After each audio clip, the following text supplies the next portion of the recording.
Good morning. Today we are surrounded by a bunch of coconut palms. We have one here, we have another one over here, and a bunch over here. There is one Christmas palm here, so don't confuse that one.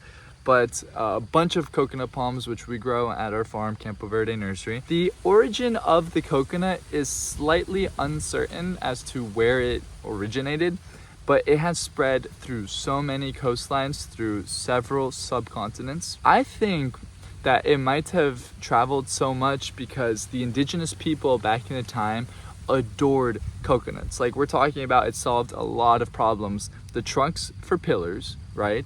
We had the fruit, which was not only water, but technically food for the coconut meat as well. The fronds for shelter.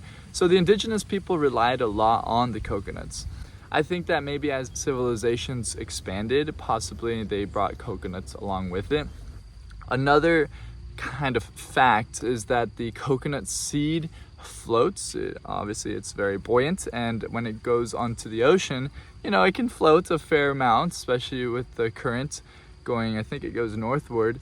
So when it floats along the coastline and then it gets pushed onto the beach, it grows naturally because the coconut loves a lot of sand. A cool thing about Florida and coconuts is that you can find it almost anywhere within certain temperatures, right? So we have it on the west coast, you have it on the east coast, and you have it on the Keys. So everywhere that the temperatures allow, you can find a coconut palm, especially on the beach.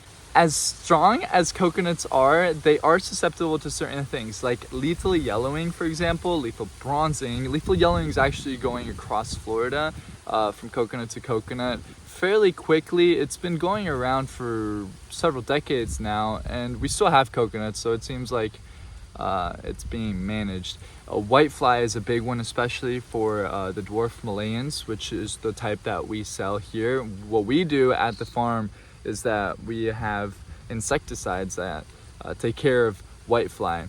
Whitefly is the only nemesis that we have against coconuts. Coconuts are usually very strong against fungus, so you can kind of not worry with coconuts about fungus. Fungicide is always better, of course, but they are susceptible to whitefly mostly. Fun fact about the coconut, it is the most economically friendly palm in the world. The copra in a coconut, which is actually the coconut meat when it's dried, has a range of uses. It can be used for cooking, for coconut oil, cosmetics. You can make cake out of it to feed livestock. And fun fact, you are not allowed to take coconut oil, or I believe the copra itself, on flights because it is a fire hazard. So it is banned from flights. Do not try to travel with that. Now, what do the coconuts like? They like full sunlight. They are wind and flood tolerant, which is great, but they do not freeze well. So do not expect to have it in anywhere where it's cold. The cold hardiness zones are exactly 10B and 11. So depending on where you live, you may be able to raise a coconut, and if not, it will definitely burn when the freeze comes. Coconuts grow little branchlets once they're about 4 to 5 years old, and that's when they start to flower.